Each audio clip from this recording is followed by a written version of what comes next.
American Idol. Like, Coach Rhule after Coach Rhule and a couple players. big day. How's the health of your team through 8 practices? I would have said it was good going into today. Today's kind of like the line of demarcation. Sometimes the military, like in the Air Force, they have like a line where once they pass it, it means there's no turning back on the mission. Some guys get to that line, and we had some guys go down today with some soft tissue stuff. It looked like. So this is always sort of the day where really the wear and tear of camp starts to begin to affect you. As you're in the middle of the third week, third week, right? Yeah, third week. So. So we had a couple guys today, but I think overall pretty good. I mean, nothing long-term. Leslie Black has had a small fracture in his ankle that had to be a screw inserted into. But other than that, most of the stuff is stuff that's going to be manageable. As we're talking to Donovan today, how would you size up how that offense is coming together and building depth behind maybe some of those 4, 5, 6 guys you already know a lot about? Yeah, I think the pleasant thing about the O-line is we have some depth of some guys who could challenge to play. So it's not just like, hey, these guys are going to be good players down the line. The guys that are running with the 2s and the 3s, the days we do 2s and 3s, I think some of them have proven that if given an opportunity, they could play. Offensive line is unique. Sometimes someone looks like a guard, but when they play tackle, they are a natural fit and vice versa.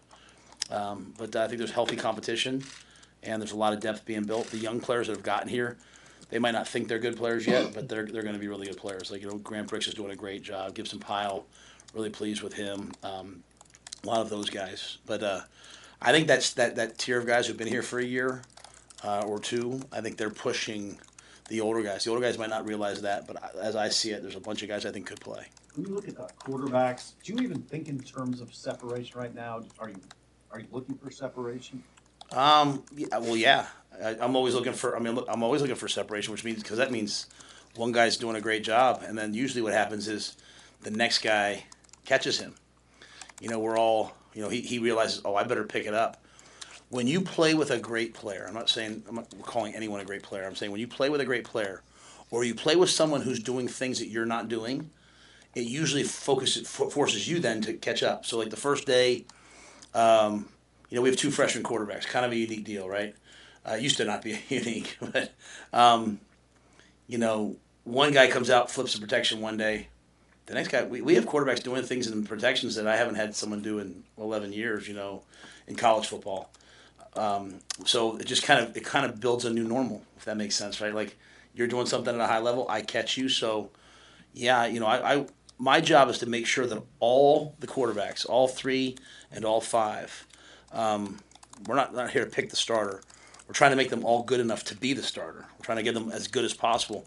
But separation shows that someone's achieving, and usually when you point it out, other guys, start to follow. Because you have those 2 guys who were both unique as early enrollees and playing the same position, do you see anything about the dynamic between those 2 that's changed, that's evolved, where they've pushed each other, kind of like what you're suggesting there? How does it work between Danny and Bill? The way I'm able to see it, because of my role, is really just more in the play, with things I see happening. Within any offensive pass play, you can draw. We run the same play that maybe the Los Angeles Rams run, that someone else runs. It just comes down to the intricacy of the things the quarterback's able to take advantage of. Whereas some people might just say, hey, throw it to him. If he's not open, throw it to him. If he's not open, throw it to him. As you get more evolved, it's like, well, if they give you this coverage, you also have this out here. And if you see one-on-one, you can go back here. And, hey, if they show you this blitz, protect yourself this way. So really it's in the evolution of what the players can handle as you kind of scaffold your teaching, right? Okay, they know they mastered this. Let's teach the next thing. They've mastered this. What happens, I truly believe in that scaffolding process, right? As you're taking your time to teach them the next thing, when you have one player doing something here, the next player quickly catches up. As I said to you guys, players learn from players way more than they learn from us. So that's what I see. I see both guys doing things at a really, really high level, but they're taking advantage of the things within our offense that maybe haven't been taken advantage of as of yet. And I think all 3 guys are doing that. And so that's been the really good thing, Today's going to be, as I told them out there on the field, today's going to be a day. What's happening to us, and it's part of culture now, right? Like everyone's waiting at home for us to put out something from practice today. They want to see the highlights. The highlights haven't been the reason why haven't been to a bowl game in the last 6 years. It's the lowlights. And so I'm more of a, hey, what are the defects, eliminate the defects type of a coach. And so, yeah, we have some unbelievable wow plays, but let's talk about the amount of sacks we're giving up, or the big plays we're giving up, or the missed assignments that we have, or the missed opportunities in 2 minutes. So also making sure that we're coaching the what not to do and what to avoid. That's really the step for the quarterbacks, because both guys can make dynamic plays, but our season will be dependent upon how many times we beat ourselves on a play and how many times we don't. And that's really what you worry about with freshman quarterbacks, or what you have to teach for freshman quarterbacks. How is the protection so far for the three quarterbacks from the line? I think it's been good. I think it's been really good. I think we've had a lot of protection errors at the running back position early on, with just guys who haven't really playing. I mean, Tony brings. I mean, if you can learn protection versus this group, some teams that you face in the season are not going to be quite as much. We don't play Michigan this year, but Wink Martindale's the defensive coordinator of Michigan, a man whom I truly respect. And we played him in the NFL, and it was like, all right, guys, if we can pick up blitzes this week, we should be good the rest of the year, because they just challenge you in every way. They're challenging us with all the pressures, and so sometimes they get home, sometimes we make mistakes. In terms of the pure, just a one-on-one pass pro technique, I'd say we've gotten significantly better. And you have to, when you have Danny and Dylan in, you're protecting with a little different mindset than when you have Heinrich in, like last year when we had like a Chubb or a Jeff, guys who would, we're almost hoping to create some sort of interior seam. We're hoping that they come underneath and get them outside, let them see the field and run. These quarterbacks are elite at moving within the pocket, stepping up. So we truly want to build like an NFL Cup style protection where we're never getting beat inside out, and trusting that the quarterback versus an edge rusher will step up. And so the defense doesn't like me very much sometimes, because they're coming off the edge and yelling sack, and I'm laughing like, yeah, right. But I think all these little nuances are really important as we put together this year's team. Who are the second tier players that are pushing the first tier? Guys have been running with the second team. Mike has been running with the second team. Tyler Knox's been, done a great job. Justin Evans, he's starting at guard, also goes in sometimes at center and does a fantastic job. Knox's guy I've been really pleased with, just watching him sort of move around. Lutovsky, while he might be running with the ones at guard, when he goes out to tackle, I think he does a fantastic job. And so, Mashake Shack was doing a great job. He's got a little banged up. Hopefully he'll be back here soon. Ruquan making the transition, still learning all the nuances, but once it's all figured out, I think he's going to be really a good player. So probably missing some guys there. I don't mean to, but I just think that whole group of those guys, at any of them at any point, I think could walk in and probably play really well. Is Ruquan an inside guy? And he's playing guard, yes. Yeah, and does Bricks fit there too? And then do you eventually see him being somebody who will go out and play tackle, or? Yeah, Grant's playing tackle right now. I think anytime you recruit a tackle, you try to play him at tackle. It's harder to find tackles than guards. Sometimes you can go over, take the D lineman that's struggling and move him to guard, and all of a sudden they're a great player. Tackle's a whole different animal. So Grant, to me, has a bright future at tackle. He can play tackle at this level. He's put on a lot of good weight since he's gotten here. He's extremely conscientious, straight A student, going to be, do everything right on the football field. He just needs reps. Hey, Matt, you had mentioned Tony a minute ago. Big picture question on him. You've spoken about encouraging guys to get head coaching jobs. On the flip side of that, he did stay, and he's here. I guess to continue to build on what you guys started defensively last year with the improvement, I guess how big was that he's still around? Yeah, well, I think anytime we can have consistency on the coaching staff, we're excited. When you think about it, we did make the move adding Glenn, to be the quarterbacks, moving Sapp, but we still kept Josh here. And so being able to maintain the coaches that the players have relationships with, I think is vital. The men that they can trust, and consistency in teaching. No matter who you are, you're going to add a different wrinkle when you coach a position. So having Tony here, I think it's been great. Behind Tony, obviously, you have Coop, you have T. Knight, you have Rob. But just as importantly, we have Kevin McGarry, who's a longtime head coach, senior defensive analyst, been in that system. Jack Potenza's been taking the Jacks as a graduate assistant. He's ready to be a position coach. He's been taking them one-on-one, and I think the play of the Jack position, I think Chief Borders is doing a fantastic job this camp. I think MJ's really coming on. You see McGahee as a freshman, and it's because I think we've given them to Jack and let him just kind of coach them. Josh Bringwell's been in the system. He played in the system. So you have all these guys who've kind of been in that system. We took, Shevin as a graduate assistant. It's been with Coop before. And we took Adam from offense and moved him over to defense. I truly believe Adam's really a bright young coach. I think coaching on both sides of the ball really helps you. It's one of the things that I did as a young coach is that I've coached on both sides of the ball.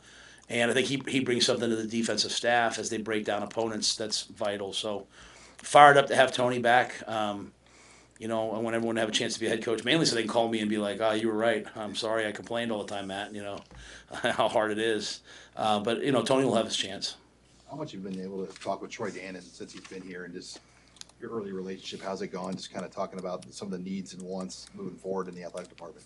Yeah, Troy's comes down every day. I've seen him every day. We've gone out to dinner a couple times. I've had a long history, not professional, but just kind of semi-professional and personal with Troy.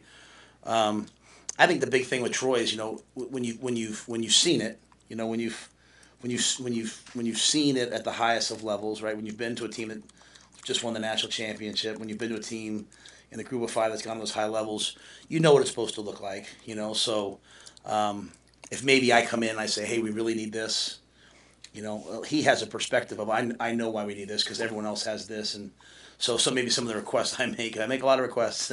Maybe some of the requests I make don't seem quite as crazy to him because he's seen a lot of people, been around a lot of things.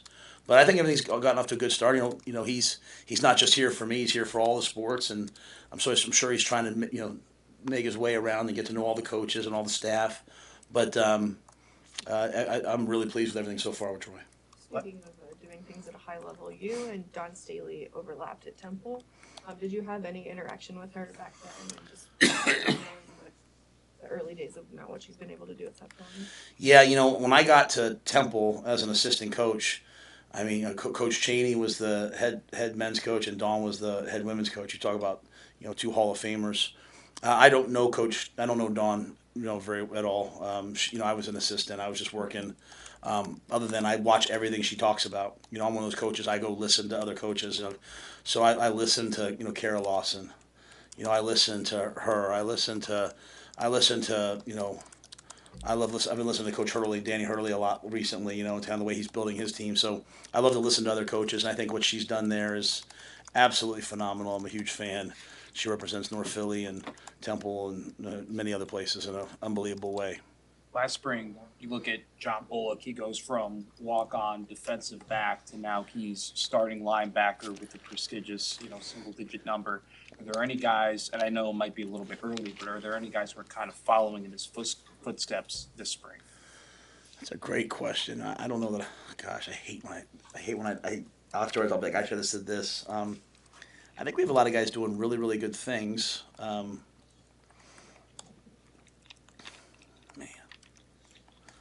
I don't know that I can answer that.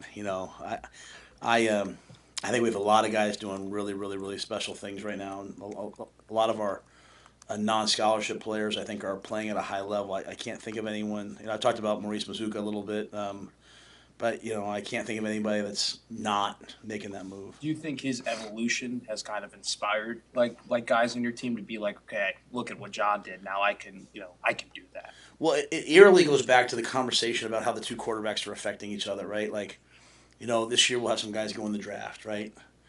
Maybe someone will get drafted. Maybe they won't. I'm hoping some guys get drafted.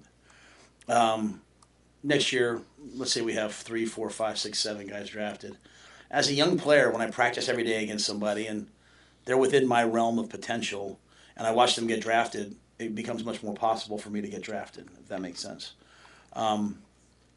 When I'm a non-scholarship player and I see other non-scholarship players bust their tail, wait for their turn, keep grinding, not complain, just fight, and eventually get rewarded, it tells me that, hey, that's possible, and then I now have a blueprint for what to do.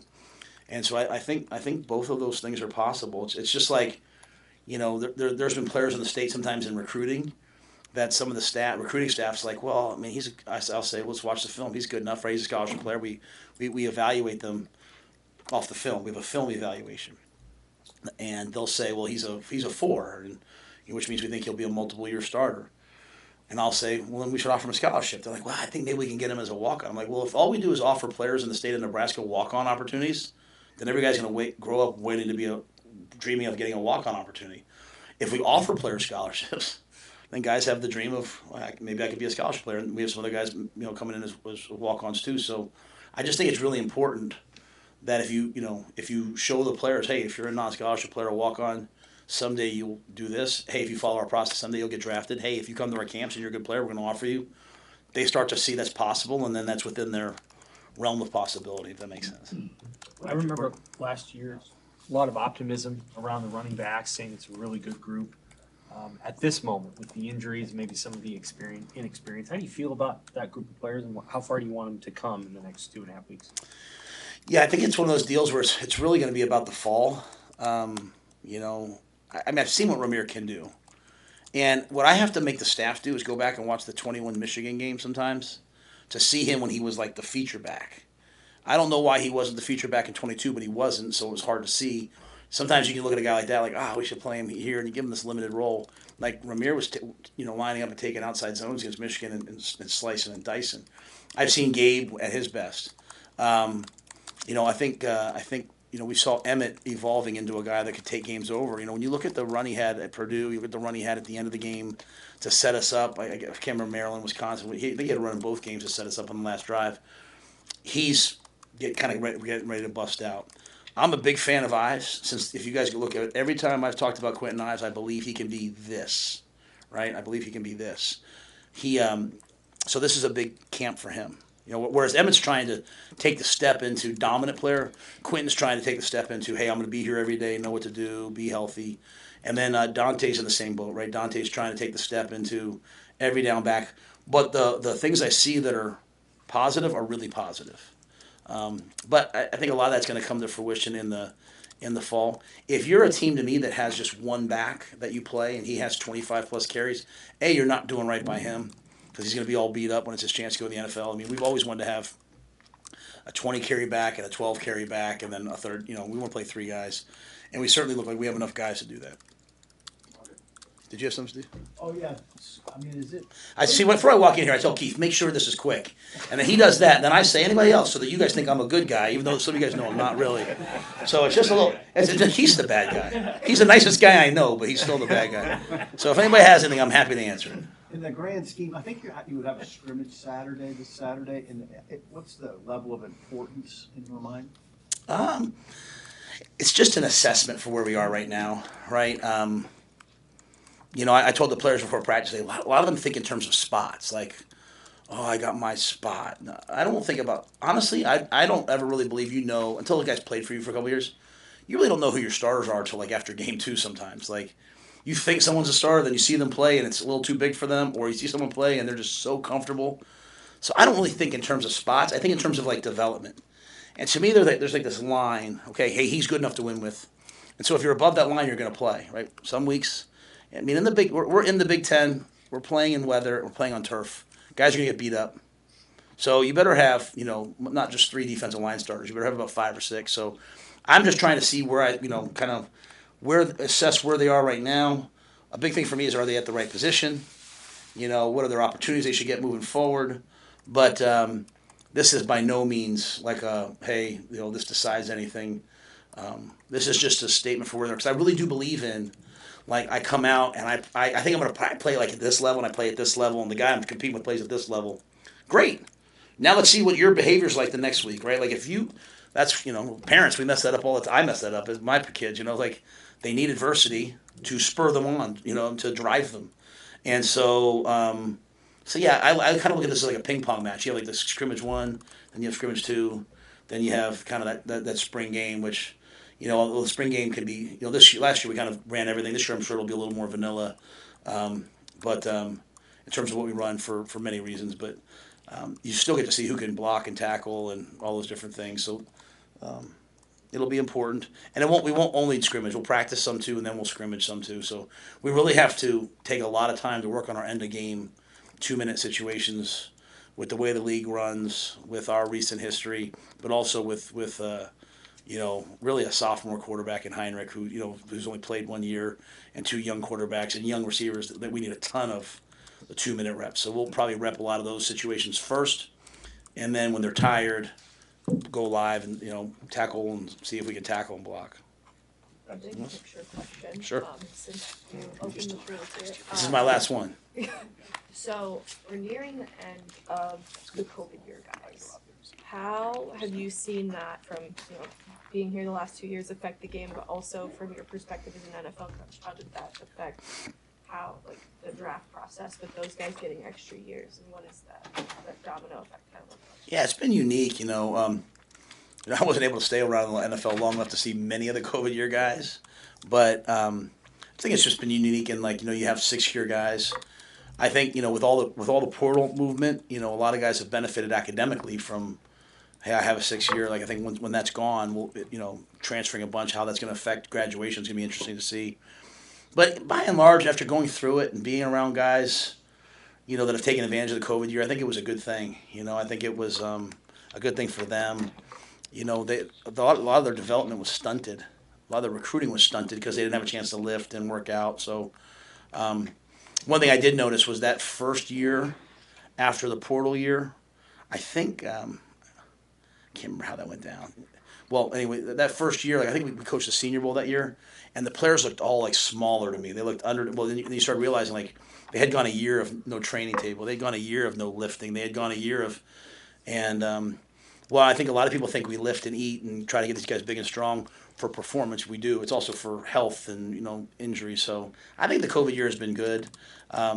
As we come to the end of it, I think it's great. I don't think it's great when you have 26-year-old people and 25-year-old people playing against 18-year-old people.